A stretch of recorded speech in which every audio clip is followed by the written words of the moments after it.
Aulia Risma Lestari ditemukan terbujur kaku Senin 12 Agustus lalu dalam kamar kosnya di Jalan Lempong Sari Raya, Gajah Mungkur, Semarang, Jawa Tengah.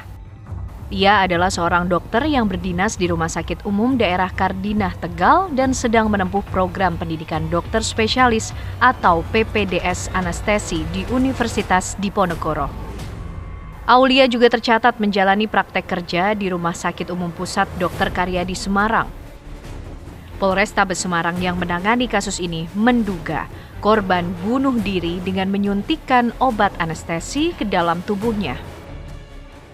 Belum ada bukti yang mengatakan itu korban perundungan, atau sebaliknya tidak ada bukti yang mengatakan dia bukan korban perundungan. Jadi masih kita lakukan pendalaman, termasuk dari tim Kementerian Kesehatan juga terus melakukan pendalaman terkait dengan motif atau motivasi kalau misalnya itu karena bunuh diri.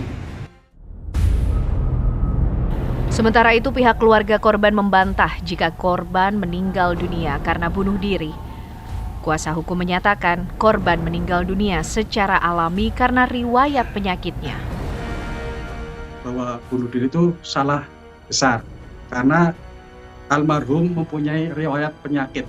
Jadi meninggalnya secara alamiah karena dia mempunyai penyakit, kebetulan waktu itu kambuh mungkin dan akhirnya melakukan suntik anestesi melebihi dosis, mungkin seperti itu.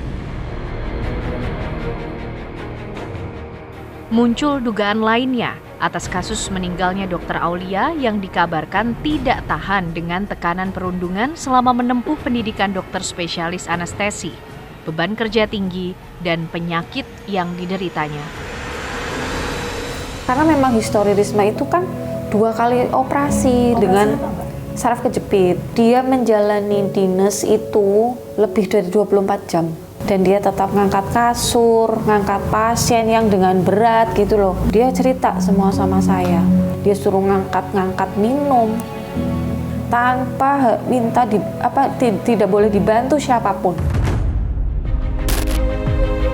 Hal ini diperkuat dengan temuan buku harian di kamar korban serta rekaman suara Dr. Aulia yang dikirim kepada keluarga.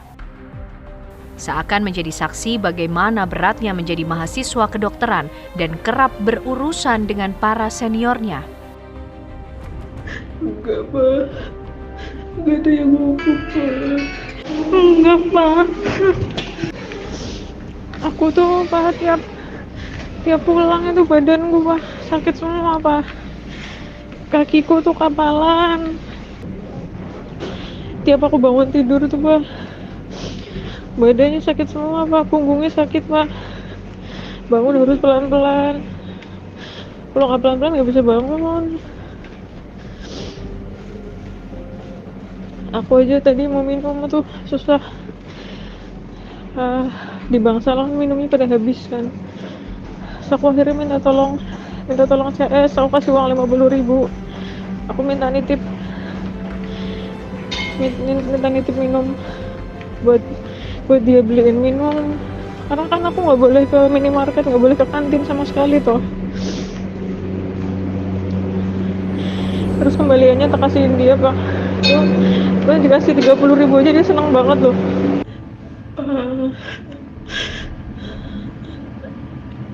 Bener-bener ya, Pak, di sini tuh programnya panjang-panjang.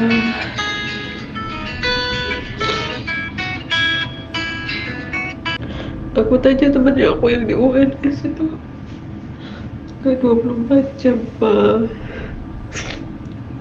Aku gak tahu apa bisa apa enggak, Pak. Menteri Kesehatan Budi Gunadi Sadikin menyebut data bahwa banyak mahasiswa program pendidikan spesialis yang ingin bunuh diri karena kasus perundungan. Menkes pun meminta semua pihak untuk menghentikan praktik perundungan karena hal tersebut berdampak buruk bagi profesi dokter.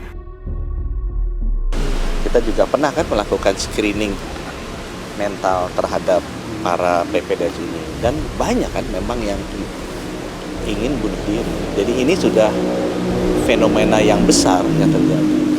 Nah di sini saya mengajak sebenarnya semua sektor ya, agar yuk kita hentikan, kita putuskan kebiasaan ini. Fakultas Kedokteran Undip bersama Rumah Sakit Umum Pusat Dr. Karyadi Semarang telah membentuk tim task force guna melakukan evaluasi sistem pendidikan di rumah sakit pasca meninggalnya Dr. Aulia, mahasiswi PPDS Anestesi Undip. Meskipun kehidupan dia lebih banyak di rumah sakit, tapi bisa saja perundungan itu terjadi juga di luar rumah sakit. Tapi apapun kita menunggu hasil investigasi dari Itjen maupun dari kepolisian. Kami terbuka bila Itjen maupun kepolisian menemukan salah dengan bukti yang kuat, maka kami pun akan juga bertindak yang sama, memberikan sanksi yang berat sesuai perundangan yang berlaku. Jika benar kematian Dr. Aulia Risma adalah dampak dari perundungan, maka ada banyak pekerjaan rumah yang harus segera dilakukan oleh dunia pendidikan kita agar kejadian serupa tidak terulang lagi.